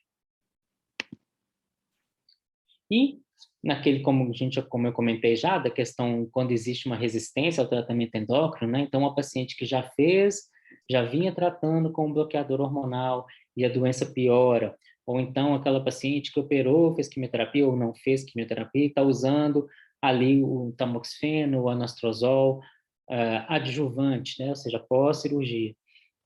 E ela progride durante esse uso.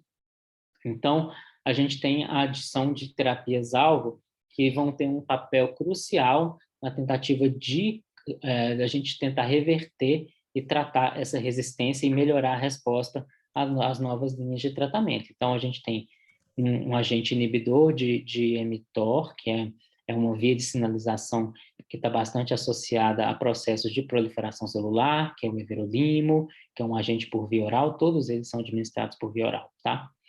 Inibidores de ciclina, palbociclib, ribociclib, abemaciclib, e o inibidor de PIK3CA, que é o mais recente deles, que é o alpelisib. E os inibidores de ciclina eu trouxe como um exemplo, porque eles modificaram a história natural do câncer de mama com receptor de hormônio positivo, porque durante muitos anos a gente não teve nenhum avanço além dos agentes endócrinos. Vocês lembram que os inibidores de aromatase, por exemplo, são da década de 90, né? O fulvestrante do início dos anos 2000. Então, somente agora, com a adição dos inibidores de ciclina, que a gente observou um aumento importante nas taxas de resposta. Então, eles são usados na doença a princípio, nesse momento, né? Na doença avançada, a gente tem estudos na adjuvância, a gente tem estudos na neoadjuvância também. Mas, na prática, aprovados para uso, a gente usa na doença metastática, doença avançada. E quando a gente associa as duas coisas, né? O bloqueador hormonal com os inibidores de ciclina, a gente tem um aumento muito importante na taxa de resposta, ou seja, o tumor, o tanto que eu consigo diminuir essas lesões de tumor é extremamente, né, significativo, costuma ser maior do que o que a gente tem com a quimioterapia, inclusive, tá? E isso mudou a história, por quê? Porque a gente conseguiu aumentar o tempo de vida dessas mulheres. Os tratamentos que a gente tinha, né, associados previamente, eles não tinham conseguido demonstrar um ganho de sobrevida nos estudos, né? Então, quando a gente vê a introdução dos inibidores de ciclina, então é uma nova era no tratamento dessas pacientes. Então, hoje a gente tem, por exemplo, pacientes que usam inibidores, né, esses inibidores na primeira linha, que têm aí uma sobrevida muito mais longa e sobrevida, inclusive, sem a doença progredir, né, de mais do que 2 anos, né? Então, você está fazendo um tratamento que, ao invés de a doença levar 11 meses para progredir, 1 ano para progredir, ela leva mais do que 2. Então, além disso, melhora a qualidade de vida, mantém a qualidade de vida. Tem toxicidade? Tem, mas é uma toxicidade manejável, que na maioria das vezes a gente consegue controlar bem, e a gente consegue, então, Então, o papel dessas ciclinas, dessas CDK4, né, que a gente chama, elas têm um papel importante no controle do ciclo celular, né? Ou seja, quando a gente tem uma hiperativação dessas ciclinas, os mecanismos que a célula tem de frear o bloqueio, a proliferação da célula, a divisão, e deixar a célula não divida. Se a gente tem uma hiperativação dessas ciclinas dentro da célula, ela deixa a célula proliferar à vontade sem controle. Então, quando a gente faz essa inibição com esses novos agentes, palbociclib, ribociclib e abemaciclib, a gente consegue bloquear esse estímulo para a proliferação celular. E a gente vê aqui, por exemplo, ó, quando a gente avalia nos diversos estudos, uma redução de praticamente 50%, né, no risco de progressão de doença, de piora de doença, e também um ganho, uma redução de 30% no risco de morte. E, falando agora do HER2, o HER2, como nós já comentamos, é uma proteína, não é um receptor transmembrana, fica na membrana da célula, é um receptor onde vai se ligar fatores de crescimento, e esses fatores de crescimento vão estimular a proliferação da célula. Não apenas a proliferação da célula, mas também atividades de motilidade, então essa célula consegue caminhar pelo tecido intersticial, consegue invadir os vasos sanguíneos, ela fica mais resistente aos processos de controle de proliferação e de apoptose, e também mecanismos de angiogênese, né, de formação de novos vasos, o que é muito importante nos tumores, porque se você tem uma massa tumoral, um tumor que está crescendo, ele precisa que os nutrientes, que chegue sangue no interior desse tumor, então ocorre a formação desses novos vasos. Então o HER2 foi descrito ali na década de 90, e a partir daí foram desenvolvidos vários medicamentos que eles atuam diretamente sobre o HER2. Então aqui eu trouxe essa figura para mostrar aqui. Aqui a gente tem quais são esses agentes, né? O trastuzumab, que foi o primeiro anticorpo monoclonal que foi desenvolvido anti-HER2. O trastuzumab, ele tem uma ação, ele se liga a esse receptor, né, na porção externa da célula. Então o receptor, ele tem um componente externo na célula e um componente interno. Então, quando o fator de crescimento se liga na parte de fora da célula, esse sinal é traduzido para a parte de dentro do receptor e ele estimula a célula a proliferar. Então, eu tenho 2 estratégias. Eu posso tanto bloquear o receptor, né, com o tratamento, tanto fora da célula quanto na parte interna. Então, o trastuzumab, ele bloqueia por fora, então ele inibe essa ativação do receptor, então ele não deixa que esse receptor estimule, né, gere estímulos para a célula proliferar. E o pertuzumab, né? Então, eu tenho o trastuzumab e o pertuzumab, que tem um mecanismo semelhante, né, de ação, mas que tem um efeito aditivo, né? O pertuzumab, a gente sabe que ele tem um efeito além do efeito do trastuzumab. O trastuzumab e entancina, que é o Kadcyla, que é usado principalmente na doença avançada, mas ele pode também ser empregado em outros cenários, seja neoadjuvância, seja na doença adjuvante. E o trastuzumab e entancina, ele tem uma característica muito interessante que o trastuzumab e o pertuzumab não tem, que ele é um conjugado, que aqui a gente já tem uma nova classe de terapias que é diferente, que ele é um conjugado anticorpo-droga. Então, eu tenho uma molécula que ela tem grudado um no outro, um anticorpo, que é o trastuzumab, no caso, né? E nesse anticorpo eu tenho ligado um medicamento. Então, quando o anticorpo se liga nesse receptor, ele consegue jogar essa molécula, que é um quimioterápico, para dentro da célula. Então, eu consigo direcionar esse tratamento, é uma forma mais inteligente de tratar, né? Vocês lembram que eu falei que a quimioterapia, ela não escolhe, ela atua sobre a célula tumoral, sobre a célula normal. Aqui, se não tem o receptor na superfície da célula, a célula não vai receber esse quimioterápico. Então, é uma forma mais inteligente. E a gente tem o desenvolvimento de outros, né? A gente tem o trastuzumab deruxtecan e tem outros que não atuam na via do HER2, mas em outros receptores, e que têm sido avaliados tanto em câncer de mama, também em outros tipos de tumor. E a gente tem outros medicamentos, que são lapatinib, neratinib, pazopanib, que são inibidores da parte interna do receptor, né? Se a gente pensar no trastuzumab, por exemplo, no pertuzumab, são moléculas muito grandes, então eles não conseguem penetrar na célula, né? Já esses outros inibidores que atuam na parte interna, eles são bem pequenininhos, então eles conseguem penetrar a membrana e eles atuam aqui na parte interna do receptor. Então, a gente tem de terapia anti-HER. A gente tem trastuzumab e o pertuzumab, que são anticorpos monoclonais puros, né? Os inibidores de tirosina quinase, como eu falei, que atuam na parte interna da célula, lapatinib, neratinib, e mais recentemente tucatinib, que a gente ainda não tem aqui disponível. E os conjugados anticorpo-droga. Aqui, no caso do câncer de mama, a gente tem o trastuzumab bentazina, que é o Kadcyla, que a gente já utiliza, né? E o trastuzumab deruxtecan, que a gente ainda não tem disponível no Brasil, mas que virá. E aqui só mostrando esse tipo de estratégia de tratamento também foi a primeira vez que a gente viu uma modificação muito importante na sobrevida global em câncer de mama, que não fosse terapia endócrina no tumor luminal. E ao longo dos últimos anos, até a chegada, né, dos inibidores de ciclina, os grandes avanços que nós tivemos no tratamento do câncer de mama, com aumento do tempo de vida, aumento das taxas de cura, foi vista na doença HER2 positiva, com o uso da terapia anti-HER. Por quê? Porque aqui a gente tinha um tratamento e era uma doença, se a gente, né, pega uma paciente com um tumor HER2 positivo, que não tem acesso, né, que não tem que a gente não utiliza esse tipo de tratamento anti-HER2, é uma doença que é bastante... quando a gente compara com a doença luminal, por exemplo, que costuma, a não ser em casos de doença muito agressiva, mas, por exemplo, um tumor luminal A, que costuma ter um comportamento, às vezes, mais indolente, mais lento de progressão, de evolução, uma doença HER2 positiva, não.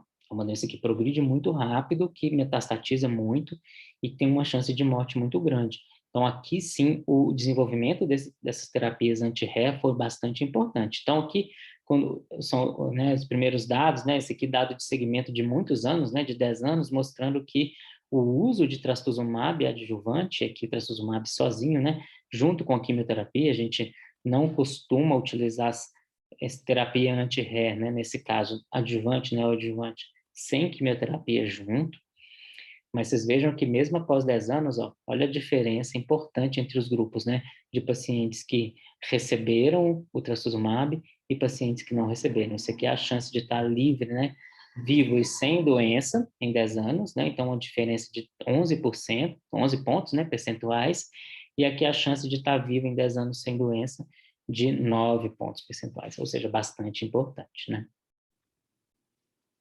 E aqui na doença avançada, então, um outro estudo que mudou a história, né, do tratamento do câncer de mama HER2 positivo, que foi o estudo Cleópatra, que avaliou já na doença avançada o uso de trastuzumab com pertuzumab na primeira linha de tratamento, mostrando uma diferença bastante importante. Ó, vejam que as curvas são bem diferentes, né? Então, assim, você vê que em 8 anos de acompanhamento, daquelas pacientes que usaram as duas drogas, 37%, quase 40% estavam livres, né, vivas vivas com a doença, e 23% apenas no grupo que usou só o trastuzumab. Então, uma diferença bastante importante, né, com qualidade de vida. E, já chegando na nossa reta final, falando um pouco sobre a imunoterapia. Nós sabemos que nosso sistema imune ele tem um interruptor de liga e desliga, que é muito importante no nosso organismo para que o nosso sistema imune ele não ataque as células normais, né? Então, esses mecanismos de defesa e o entendimento da importância desses mecanismos no processo de desenvolvimento do câncer levaram, então, ao desenvolvimento de novas estratégias de tratamento que são baseadas na imunoterapia, né? Então, o objetivo da imunoterapia é justamente a gente desativar esses mecanismos, né, de parada da resposta imune para permitir que o nosso sistema imunológico identifique essa célula tumoral como uma célula tumoral estranha e, então, desenvolva uma resposta específica contra ela que vai levar à morte da célula. Então, aqui, falando um pouquinho sobre o mecanismo, aqui a gente tem uma célula de defesa, que é uma célula T, e aqui a gente tem uma célula tumoral. Então, do lado de cá, a gente tem aquilo que a gente chama a evasão do sistema imune. A evasão do sistema imune é uma das características do câncer. Por quê? O tumor, ele precisa desenvolver esses mecanismos para permitir que ele sobreviva, né? Então, a célula tumoral, ela quer viver. Então, se ela não desenvolver um mecanismo que permita que a célula imune chegue perto dela e fale, opa, essa célula aqui está errada, vou eliminar essa célula. Então, ela desenvolve mecanismos em que ela faz com que a célula, né, T, ela chegue, ela olha para aquela célula e fala, não, está tudo bem, né? E isso é feito por via de alguns receptores, que são o PDL1, né, e o CTLA4, que está mostrado aqui, né, CTLA4, tá? Então, o CTLA4, ele está na célula imune e o PDL1 está na célula tumoral. E o PD1 está aqui na célula imune. Então, quando tem essa ligação desses receptores, e essa ligação acontece, isso desliga a resposta imunológica e a célula imune acha que está tudo bem. Então, como que a imunoterapia funciona com os anticorpos, né? Então, existem várias estratégias de imunoterapia, que eu estou falando especificamente de anticorpos que vão atuar nesses receptores, tanto o CTLA4 quanto o PD1 ou PDL1. Então, o que esse anticorpo, que essa imunoterapia faz, na verdade, a gente está falando aqui desses anticorpos, né, que são usados em imunoterapia, eles vão ligar nesse receptor, da mesma forma que eu falei do trastuzumab, né, com o HER2, então eles ligam, né, seja o ipilimumab, no caso desse do CTLA4, seja atezolizumab, durvalumab e avelumab, no caso do PDL1, e seja pembrolizumab, nivolumab e cemiplimab, no caso do PD1. Então, a gente tem a ligação desses anticorpos aqui e eles não deixam que eles se reconheçam e a célula imune vai achar, não, está tudo errado aqui, então vou atacar essa célula. Então, assim que funciona a imunoterapia.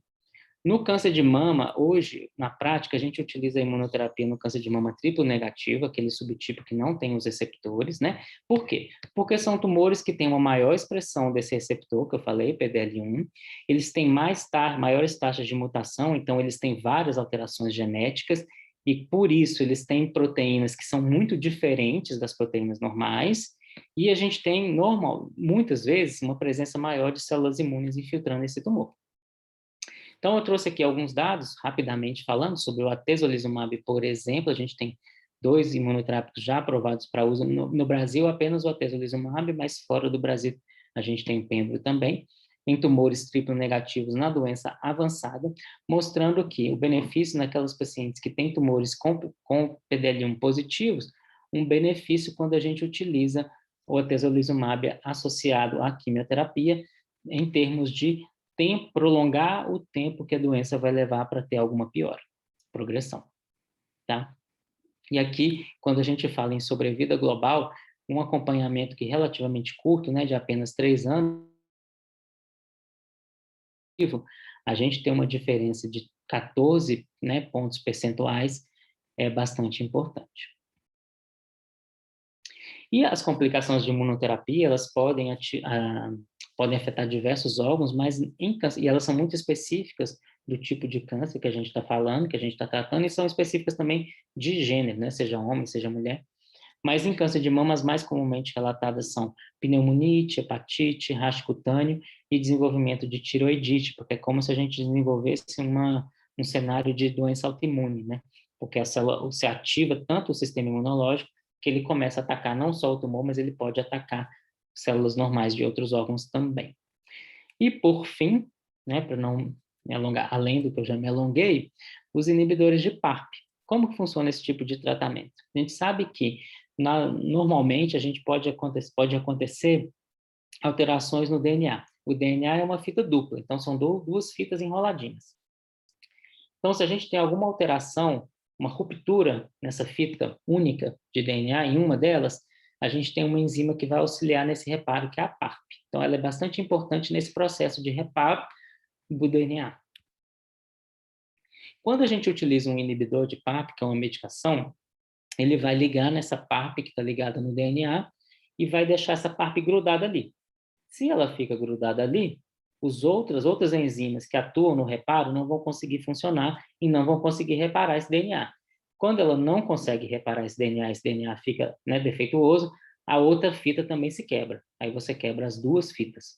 Se é uma célula normal, ela consegue reparar essa quebra dupla, né, por outros mecanismos. Mas se é uma célula que já tem alguns defeitos nesses mecanismos de reparo, ela acaba evoluindo para a morte celular. Então, no câncer de mama, os inibidores de PARP eles são usados principalmente em pacientes com mutação germinativa de BRCA2, então, como eu falei lá atrás, naquelas síndromes genéticas, né? Por quê? Porque são tumores que já têm um defeito nos mecanismos de reparo do DNA. A droga, existem vários inibidores de PARP, né, atualmente disponíveis, mas no Brasil o que a gente tem disponível é, a princípio, né, era o olaparib, agora vem vindo outros, né, já chegando, e no momento, no Brasil, que a gente tem para aprovação de uso é na doença avançada, metastática, mas a gente teve agora, no Congresso, em junho, a apresentação de um estudo que realmente vai mudar também a conduta no câncer de mama, que é o uso do olaparib no cenário adjuvante depois da cirurgia, para tumores triplo negativos, que têm essa mutação germinativa e que fazem quimioterapia antes da cirurgia, e, como a gente comentou, no momento da cirurgia, a biópsia não mostra desaparecimento completo da doença. Então, esse é algo que provavelmente a gente vai ter alguma mudança no futuro, já na prática dessas pacientes.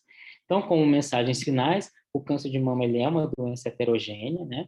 A cirurgia ela ainda é uma ferramenta-chave no tratamento com intenção curativa. A avaliação dos biomarcadores ela é fundamental na seleção, né, da melhor estratégia terapêutica, e ressaltando também a importância da equipe, né, interdisciplinar, tanto no acompanhamento dessas pacientes, né, seja na prevenção, identificação, tratamento de complicações, mas todo o suporte para que essa paciente tenha um tratamento mais adequado e que aconteça da forma da melhor forma possível, com melhor qualidade de vida. Obrigado, gente. Estou à disposição. Parabéns, Léo. Excelente. Acho que foi uma pós-graduação em câncer de mama. Você conseguiu passar pela jornada completa do paciente. No entanto, que todo mundo aqui até agora, ninguém largou a aula, que está realmente fantástica. Foi uma revisão bem interessante e acho que para todo mundo. Devido ao adiantado da hora, eu queria ver se alguém tem alguma pergunta assim, para ser feita, uma, duas, talvez, para a gente responder. Quem puder ligar a câmera, a gente agradece. Está tendo muito agradecimento aqui, aula fantástica, parabéns. Obrigada, Léo, ótima aula. Então, assim, as pessoas estão já mandando realmente por aqui, e acho que ficou com um gostinho de quero mais, né? Talvez a gente possa, no futuro, dividir a aula e para a gente conseguir discutir um pouco mais, mesmo assim, principalmente quando você entrou na parte dos eventos adversos, dessas drogas novas, eu acho que a gente precisa revisitar um pouco, né? Porque além da droga ser nova, a gente tem menos mão, né? Eu acho que tanto a equipe interdisciplinar quanto os próprios médicos têm menos mão, e aí a gente precisa falar um pouco mais sobre os eventos adversos e até trocar a experiência do que realmente cada um está fazendo nos seus serviços, uma vez aqui que a gente tem serviço público e privado de Campinas, de diferentes tipos, né? Então, acho que isso vale a pena depois a gente realmente visitar. Acho que está todo mundo tímido. A Cris também mandou aqui parabéns, especial, Léo, pela sua aula fantástica, a Vanessa também. A gente pode também ficar à disposição, Léo, se você não se incomodar. O Léo deixou o e-mail dele também. Qualquer dúvida que vocês lembrem, porque assim, é uma aula que eu vou querer rever. Amanhã a gente vai publicar no canal do YouTube, e aí a gente manda o link para vocês que participaram, para quem quiser rever, e se tiver alguma dúvida dentro desse processo, pode mandar, não sei, Léo, se tem problema, o Léo botou aqui de novo o e-mail dele. Pode mandar. Porque, às vezes, agora na hora do finalzinho de noite, todo mundo precisa fazer alguma coisa, e amanhã, revendo a aula, tem alguma dúvida, mas eu acho que é interessante. Queria agradecer, Leonardo, pela excelente aula, excelente apresentação, agradecer mais uma vez a Pfizer, a oportunidade da gente conseguiu reunir aqui grandes profissionais, a todo mundo que está aqui presente hoje, ficou até agora o final. Nosso muito obrigada, viu, pela participação de todos vocês, e até uma próxima, que vai ser exatamente sobre eventos adversos em oncologia. Então, talvez ela seja um complemento do que a gente falou aqui. Vai ser com o Dr. Igor, mas acho que cabe até a gente passar para ele a aula que o Léo deu, para ele fazer um complementar a esse processo. Tá bom, Léo? Suas palavras finais, só para a gente encerrar? Renata. Sim, Oi? fala dela. Me dá licença? Sim. Me desculpa de eu abrir o microfone e falar. Doutor Leonardo, obrigado. Eu estou perplexa com a sua aula. Eu quero sonhar com você, eu não quero rever amanhã. Eu quero sonhar com você e ouvindo essa aula. Eu estou assim, ó, extremamente emocionada. Parabéns, Renata, faça mais aula desse tipo para nós. Foi maravilhosa. Obrigado, obrigado, obrigado. Obrigada a você, Del, sempre contribuindo, você aqui respondendo, você e Eveli competem. Você, Eveli e Marcelo ficam competindo quem responde primeiro. E agora vocês estão com um concorrente que é o Alex, que também está respondendo horrores. Não, nós estamos ligados no coração, eu sei. Mas olha, eu estou assim, maravilhada com essa aula. Obrigada, obrigada mesmo, viu? Obrigada, tá, obrigado, Léo, tá doutor. Obrigada, Léo. Obrigado pelo carinho, obrigado a todos por estarem aqui conosco essa noite. Foi um prazer e espero que nos vejamos em breve, né, para alguma outra aula, um outro evento.